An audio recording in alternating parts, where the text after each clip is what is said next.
Well, clearly China is. I mean, China, I think predictions are, will pass the United States in gross domestic product in 5 years, 10 years, I'm not sure, but certainly in our lifetimes.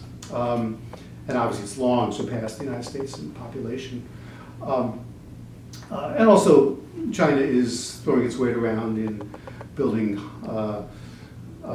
roads and railroads in Africa, and putting together a trade pact for other East Asian nations as well. So I think there's a sense, obviously China is the world power of the future, in some ways of the present as well.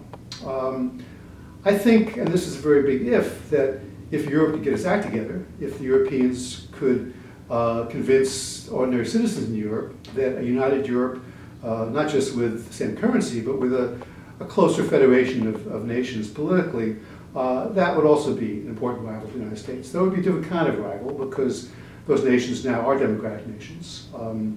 And even though some have more authoritarian governments like that of Hungary and Poland, nevertheless, they still hold elections, and the governments still allow themselves to be defeated in elections, which is not something which is true of China as well. So, obviously we could be headed towards a tripolar world with the United States on one hand, Europe on the other, and China as the third pole there.